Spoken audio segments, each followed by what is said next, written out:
Yang sahih di Berita RTM. Sahih dan berimbang Berita Perdana Khamis 30 Jun. Saya Andy Reza Rohadian. Dan saya Margaret Gambang. Berikut paparan utama malam ini. Kadar inflasi akan dipastikan rendah dan boleh diurus. Jamin kesejahteraan keluarga Malaysia. Pelaksanaan bekerja 4 hari seminggu dikaji, ambil kira kesesuaian sektor perkhidmatan.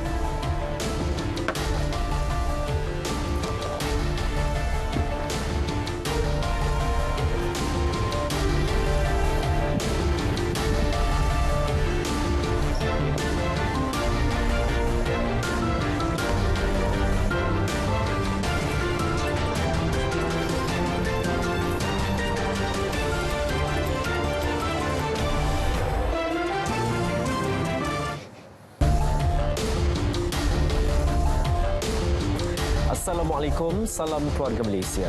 Umat Islam diseru mengamalkan konsep tasamuh yang mengutamakan nilai kebersamaan selari konsep keluarga Malaysia. Perdana Menteri berkata ia penting bagi memastikan masyarakat majmuk di negara ini saling menghargai dan memahami nilai perbezaan, seterusnya menghapus bibit-bibit perpecahan. Sebarang perselisihan faham harus diselesaikan secara berhemah serta beretika berpandukan Al-Quran dan Sunnah.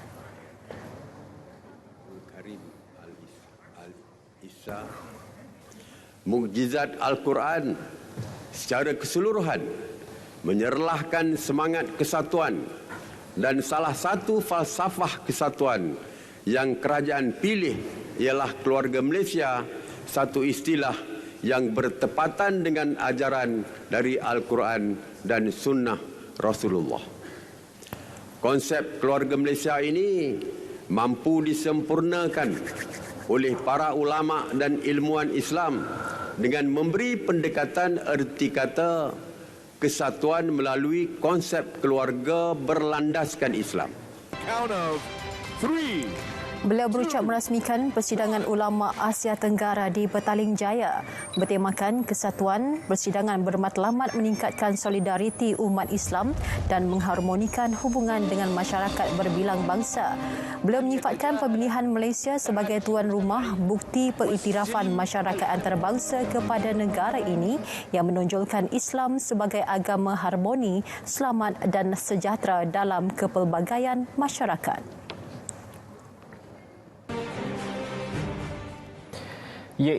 Memastikan kadar inflasi rendah dan boleh diurus. Itu janji pasukan khas Jihad Tangani Inflasi bagi menjamin kesejahteraan keluarga Malaysia.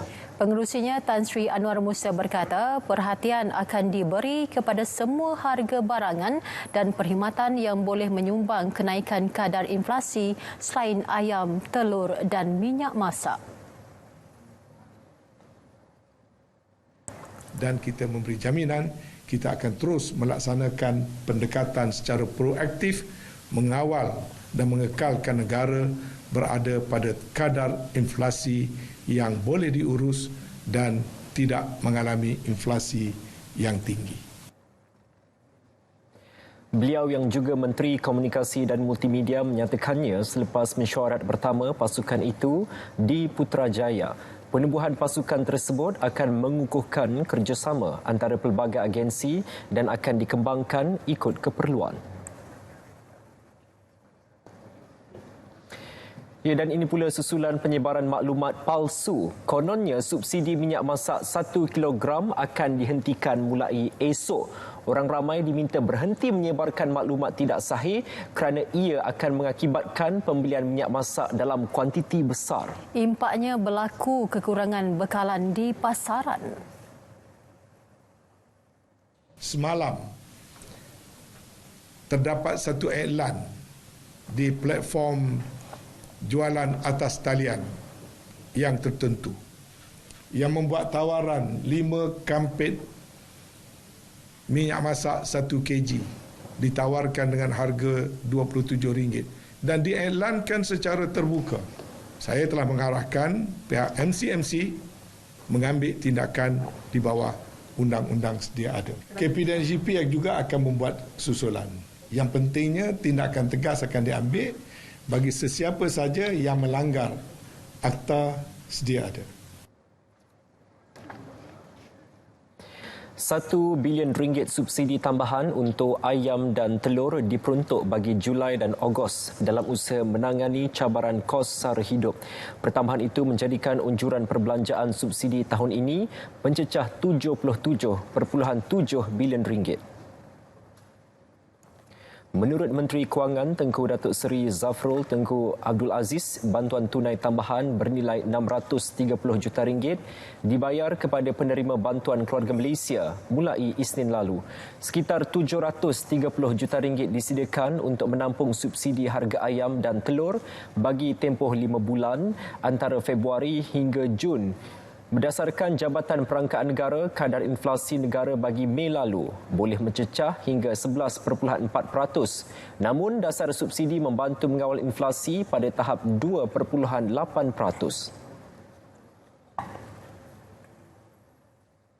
Kebolehlaksanaan dasar bekerja 4 hari seminggu dikaji. Fokus penelitian antara lain meliputi penentuan bidang perkhidmatan awam yang sesuai melaksanakannya. Bidang mana, jumlah hari bekerja, masa rehat semua kita kena kira balik. Ya, ini kita tengah tubuhkan. Sebab ini rate for the job. Perlu kita kaji dari segi return of investment, pelaburan dia. Ya, boleh dilaksanakan atau tidak. Jelas beliau lagi waktu bekerja 4 hari seminggu antara lain memerlukan pekerja pengganti kerana mereka tertakluk kepada jumlah maksimum dan minimum bekerja. Bagaimanapun, perubahan tempoh waktu bekerja dalam seminggu tidak memerlukan sebarang pindaan akta sedia ada tetapi harus selari garis panduan ditetapkan. Yang di-Pertuan Agong Al-Sultan Abdullah Riayatuddin Al-Mustafa Billah Shah berangkat menghadiri hari kedua mesyuarat Majlis Raja-Raja ke-259 di Istana Negara. Mesyuarat yang bermula semalam dipengerusikan Raja Perlis Tuanku Said Sirajuddin Putra Jamalullail. Hari ini mesyuarat dihadiri semua Raja-Raja Melayu kecuali Kelantan, Pahang dan Johor. Raja-Raja yang berangkat ialah Sultan Terengganu, Sultan Mizan Zainal Abidin, Sultan Selangor, Sultan Sharafuddin Idris Shah dan yang di-Pertuan Besar Negeri Sembilan, Tuanku Mukhris Almarhum Tuanku Munawir. Berangkat sama Sultan Perak, Sultan Nazrin Muizzuddin Shah dan Sultan Kedah, Sultan Salihuddin Sultan Badli Shah. Kelantan diwakili Tengku Mahkota Kelantan Tengku Dr. Muhammad Faiz Petra, Sultan Ismail Petra. Pahang oleh pemangku Raja Pahang Tengku Hassanal Ibrahim Alam Shah Al-Sultan Abdullah dan Johor diwakili Tunku Temenggung Johor Tunku Idris Iskandar Al-Haj Sultan Ibrahim. Mesyuarat turut dihadiri yang di-Pertua Negeri Pulau Pinang, Melaka, Sabah dan Sarawak. Hadir sama Perdana Menteri Datuk Seri Ismail Sabri Yaakob.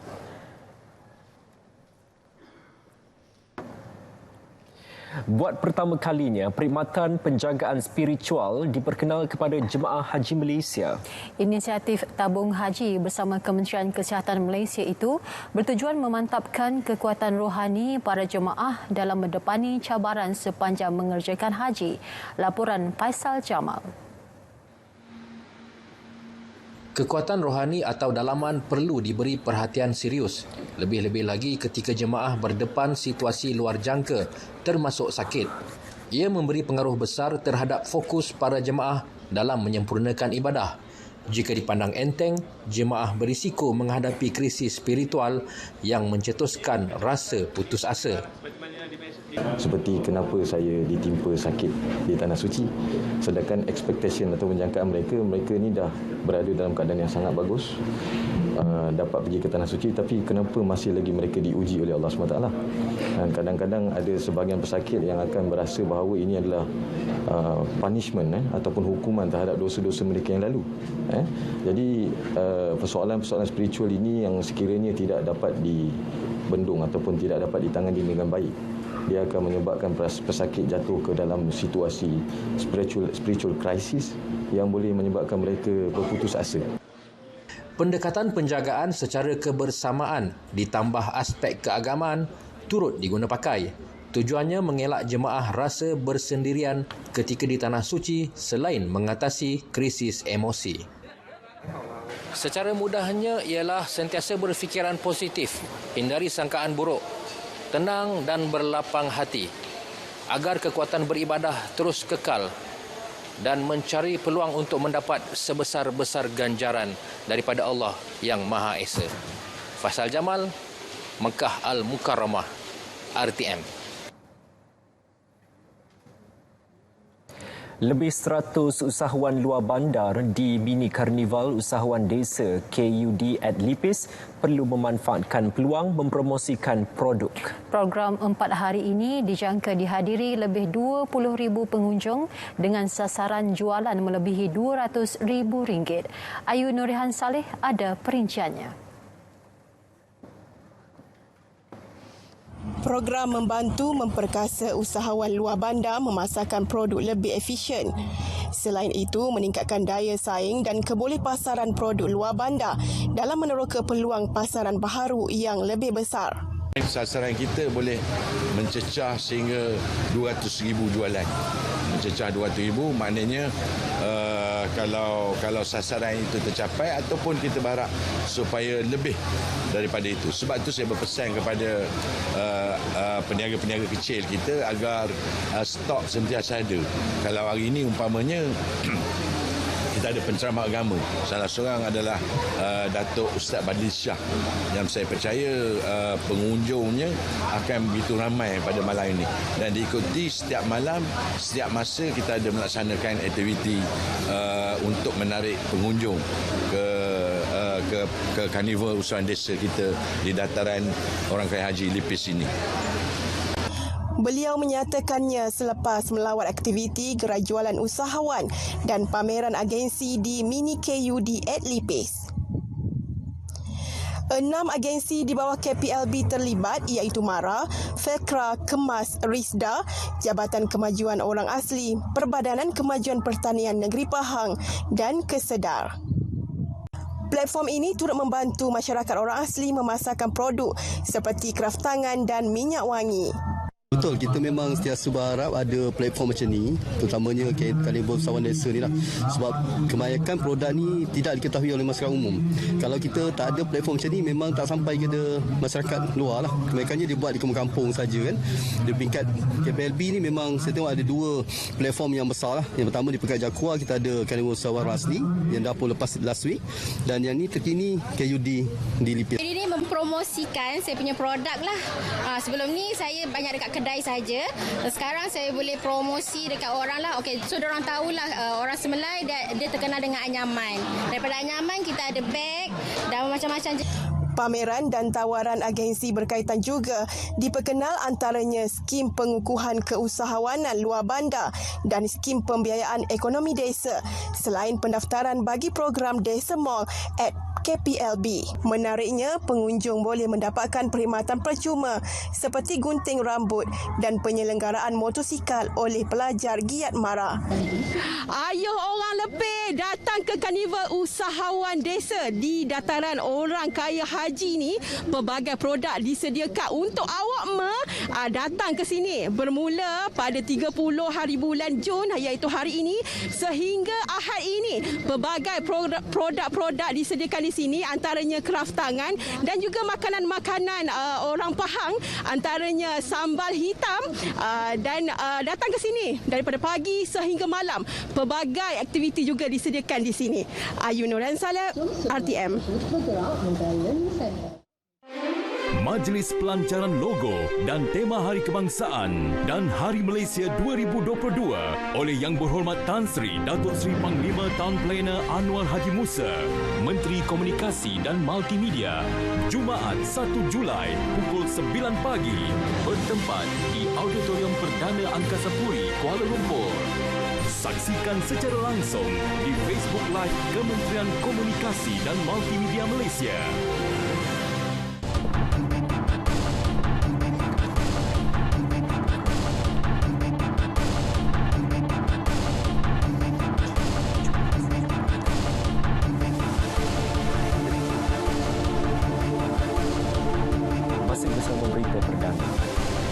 negeri catat pertumbuhan KDNK positif tahun lepas, mengatasi KDNK nasional 3.1%. Pulau Pinang merekodkan lonjakan tertinggi dengan 6.8%, diikuti Selangor 5.0%, manakala Terengganu 3.6%. Perak dan Kedah pula masing-masing berkembang 3.5 dan 3.2%. Trajektori positif itu hasil inisiatif Pelan Pemulihan Negara yang membolehkan pengoperasian semula sektor ekonomi.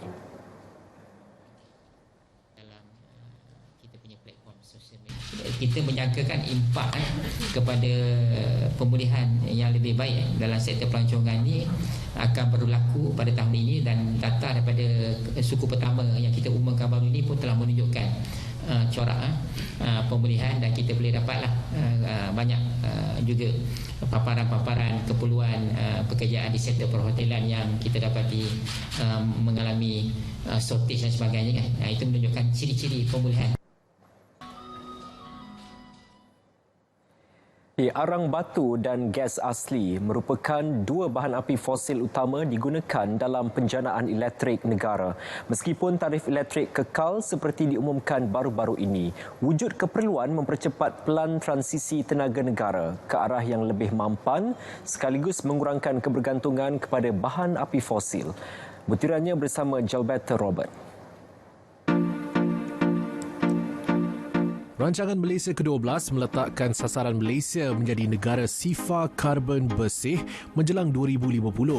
Salah satu strategi utama ke arah itu ialah pelan pengalihan penjanaan elektrik menggunakan sumber tenaga boleh baharu seperti solar dan hidro. Power utility lah, TMB dan sebagainya, Suruhanjaya Tenaga, mereka dah mula bergerak kepada tenaga boleh baharu. Sebab tu kita boleh nampak large scale solar contohnya sekarang ni sentiasa tiap-tiap tahun kita dah ada LSS 1, LSS 2, 3 dan sebagainya, dan semua player yang masuk mereka menawarkan harga yang lagi rendah daripada harga elektrik semasa. So saya rasa itu adalah salah satu langkah yang cantik lah, yang mana secara tak langsung dia akan mengurangkan, dia akan influence total harga elektrik di Malaysia. Kos bahan api dan penjanaan membentuk 70% daripada keseluruhan tarif elektrik pengguna, dengan 30% lagi merupakan kos operasi dan selenggara. Bermaksud kadar tarif elektrik dipengaruhi besar oleh turun naik harga komoditi bahan api seperti gas dan arang batu. Peningkatan kos jana tenaga di Malaysia diserap menggunakan kumpulan wang industri elektrik dengan peruntukan RM715 juta tahun ini. Selain intervensi kerajaan di peringkat dasar, sebenarnya kuasa terletak di tangan pengguna dengan mengamalkan penggunaan tenaga yang jimat, cekap dan cermat. Program SAFE 3.0 diperkenal pihak berkuasa pembangunan tenaga lestari SEDA menawarkan rebat bagi pembelian peralatan elektrik cekap tenaga dengan penarafan 5 bintang, mampu memberi penjimatan jangka panjang kepada pengguna. Contohnya kita ada aircon yang 5 bintang, kita ada aircon yang 3 bintang. Dua-dua aircon tu 1 horsepower. Sama-sama horsepower dia, sejuk dia sama dan sebagainya, tapi yang 5 bintang ni penggunaan elektrik dia sikit. So bila penggunaan elektrik sikit, secara automatik kita punya bil akan jadi sikit.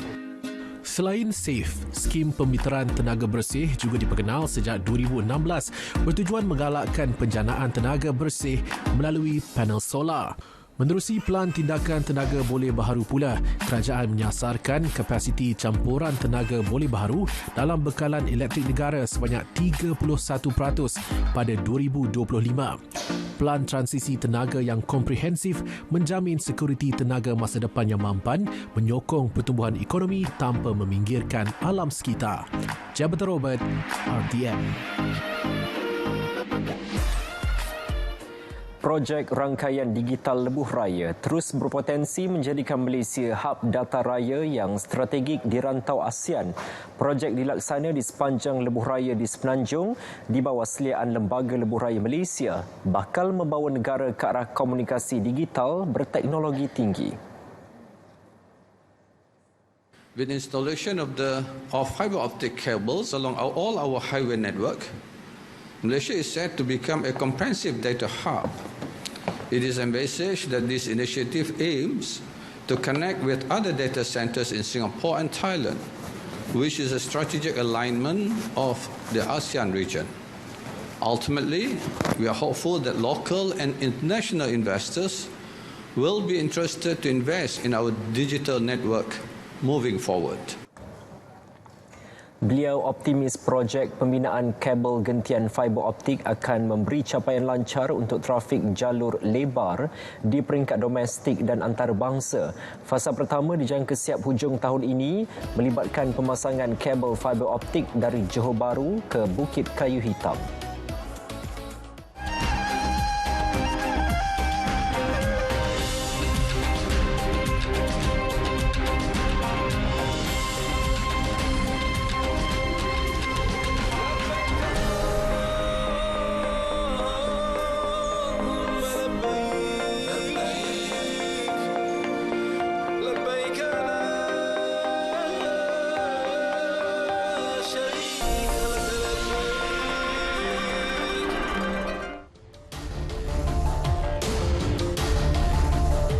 Bertemu kembali.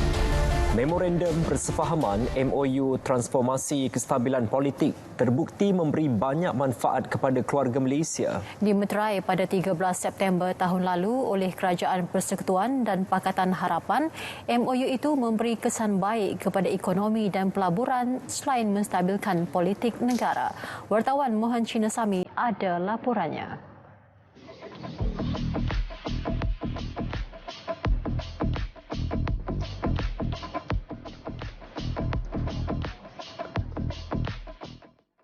Tahukah anda MOU Transformasi dan Kestabilan Politik yang telah ditandatangani pada tahun lalu di bangunan parlimen ini oleh pihak kerajaan dan pembangkang tidak mempunyai tarikh tamat tempoh. Sebaliknya, MOU ini hanya akan tamat tempohnya apabila parlimen dibubarkan. Selain itu, MOU ini dilihat sangat bersejarah kerana memperlihatkan dasar keterbukaan yang telah diamalkan oleh Perdana Menteri Datuk Seri Ismail Sabri Yaakob dalam bersama-sama membangunkan negara dengan keterangkuman idea dan cadangan daripada pihak pembangkang. Sepanjang MOU Transformasi dan Kestabilan Politik berjalan, pelbagai kerjasama berjaya dilaksanakan. Antaranya pindaan Perlembagaan Persekutuan berkaitan Perjanjian Malaysia 1963 MA63 yang mendapat sokongan majoriti 2/3 ahli parlimen dan mempercepat undi 18 serta pendaftaran pemilih secara automatik. Ini jelas memperlihatkan usaha menstabilkan politik negara telah bermula. Kita melihat daripada sudut yang jauh berbeza, iaitu kestabilan politik ini harus kita raikan. Kerana dalam keadaan rakyat tertekan dan sebagainya, kita perlu menstabilkan politik ini kerana untuk mendapatkan orang cakap permasalahan ekonomi, kebajikan rakyat ini diutamakan agar tidak terkesan. Terutama dengan isu inflasi ini bukan hanya dalam negara Malaysia tapi seluruh dunia sekarang. Setakat hari ini, 13 daripada 18 perkara yang terkandung dalam MOU Transformasi dan Kestabilan Politik sudah dilaksanakan. Antara 5 perkara yang masih belum selesai ialah Akta Anti Lompat Parti yang bakal dibentang dalam persidangan Parlimen akan datang.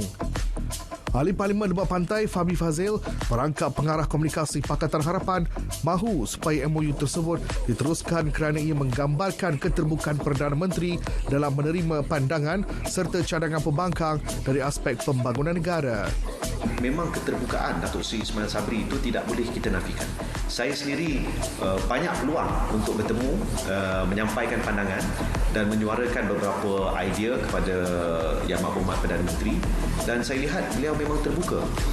Ini satu sikap yang bagi saya cukup positif dan meraihkan perbezaan pandangan tanpa merasakan bahawa ada tekanan yang tidak baik.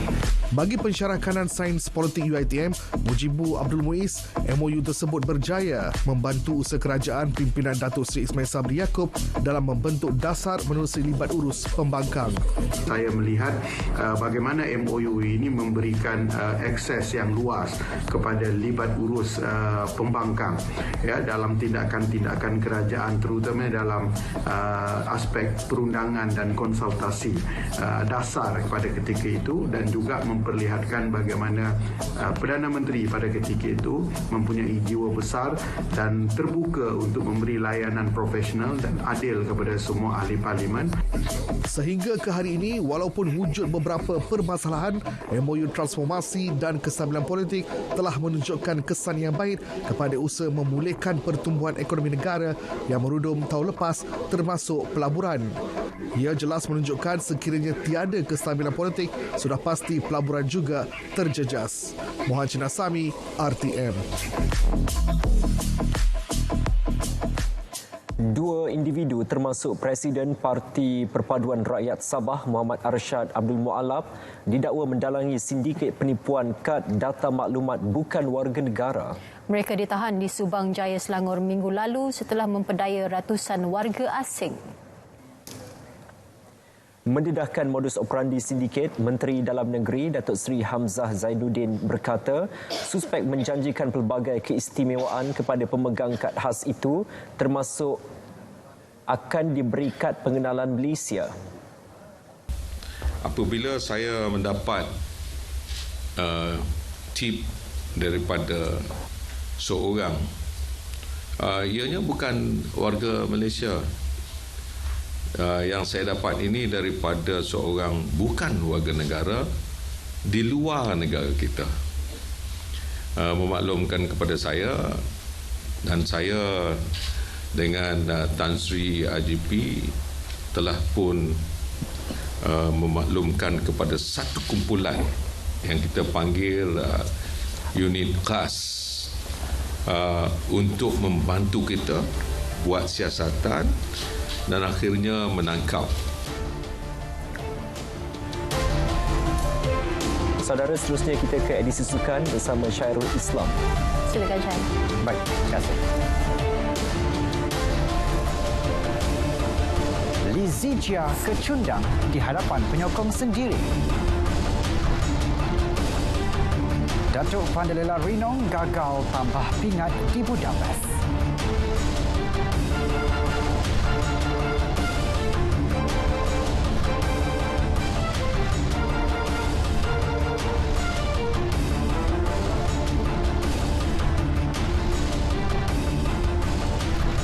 Salam sejahtera, saya Syairul Islam. Untuk edisi sukan malam ini kita mulakan dengan perkembangan Badminton Terbuka Malaysia 2022.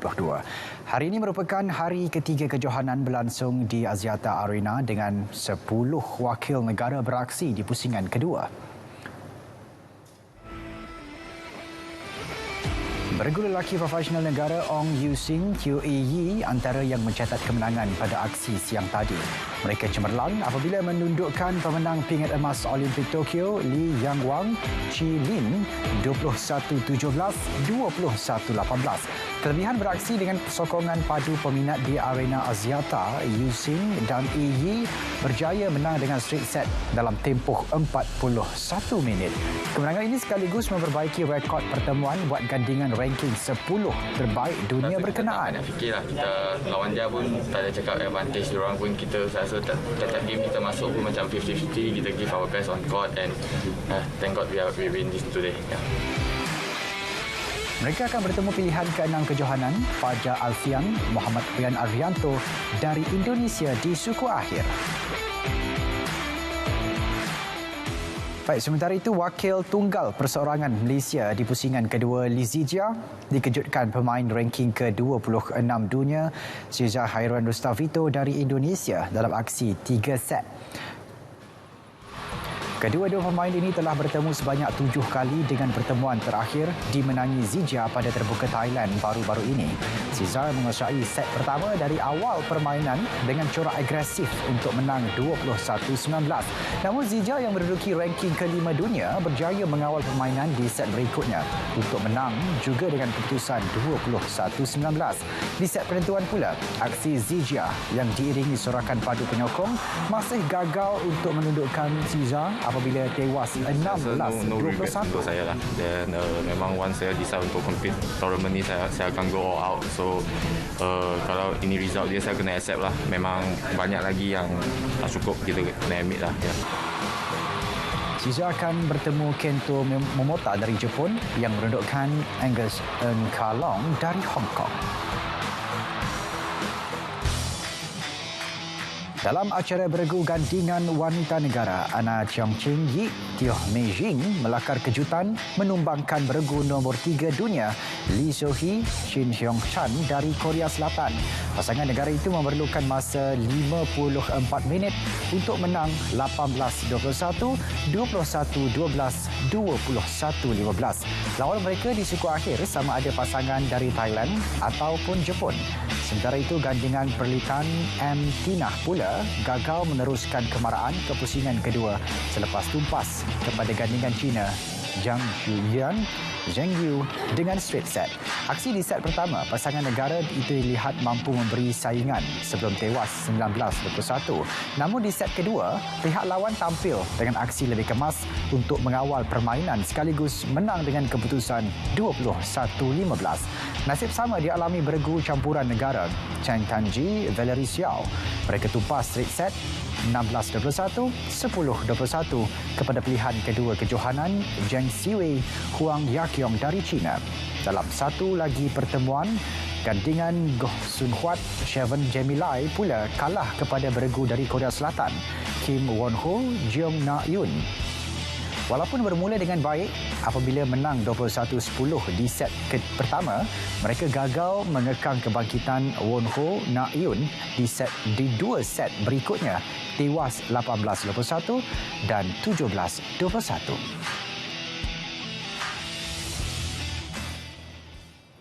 Kita beralih pula ke kejohanan dunia FINA di Hungary. Gandingan penerjun negara Datuk Pandalela Rinong dan Ui Ziliang sekadar menduduki tempat kelima dalam acara 3 meter dan 10 meter berpasukan campuran. Acara yang merupakan gabungan platform 10 meter dan papan anjal 3 meter itu menyaksikan Pandalela dan Ziliang mengumpul 350.25 mata di arena Duna di Budapest. Penerjun China terus menguasai kolam terjun apabila juara Olimpik dan dunia Kwang Hongchan dan Bai Yuming mengumpul 391.40 mata secara keseluruhan. Penerjun Perancis dan Great Britain masing-masing membawa pulang perak dan gangsa. Pada aksi Selasa lalu, Datuk Pandalela meraih pingat gangsa dalam acara 10 meter platform wanita. Baik, dan ini perkembangan skuad bola sepak kebangsaan bawah 19 tahun. Negara akan memfokuskan beberapa perlawanan di peringkat awal sebelum meletakkan sasaran dalam kejuaraan bawah 19 tahun AFF 2022 Julai ini.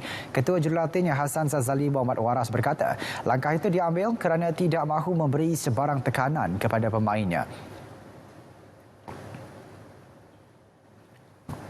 Saya dah memaklumkan kepada pemain, kita tidak boleh mengambil sikap sambil lewa kepada pemain-pemain ataupun kepada pasukan-pasukan dalam kumpulan ini. Walaupun pada dasarnya di atas kertas dilihat kita tidak dalam kumpulan maut seperti Thailand, seperti Indonesia sendiri selaku tuan rumah dan juga Vietnam. Jadi walaupun kita dah memenangi 2 perlawanan persahabatan dengan Singapura, tapi saya percaya mereka akan melakukan sedikit rombakan bagi menghadapi kejohanan ini. Beliau ditemui media di lapangan terbang antarabangsa Kuala Lumpur KLIA sebelum berlepas ke Indonesia. Hassan turut memaklumkan 2 lagi pemain dibawa masuk yang menjadikan jumlah keseluruhan seramai 25 orang bagi memberi lebih pilihan. Kejuaraan bawah 19 AFF 2022 ini dijadualkan berlangsung mulai 2 hingga 15 Julai di Indonesia.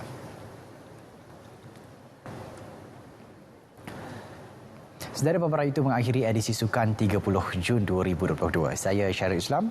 Assalamualaikum, salam keluarga Malaysia.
Video seorang rakyat Ukraine yang mencukur misai dan janggut di sebelah peluru berpandu yang menembusi bumbung rumahnya tular. Saksikan dalam hashtag. Aksi lelaki itu dirakam dalam tandas kediamannya. Dia tetap tenang seolah-olah tidak hirau dengan risiko senjata api itu meletup. Kebanyakan netizen bimbang dan menyifatkan perbuatan lelaki itu membahayakan nyawa. Gagagan cubaan samun kenderaan menggunakan forklift itu yang dilakukan Brandon Mills demi menyelamatkan keretanya yang cuba dilarikan seorang wanita. Sebaik melihat tindakan suspek, Mills segera menghidupkan jentera itu dan memerangkap kereta yang cuba dicuri. Caranya, mengangkat kereta tersebut pada ketinggian 6 kaki mengakibatkan suspek gagal membuka pintu dan melepaskan diri.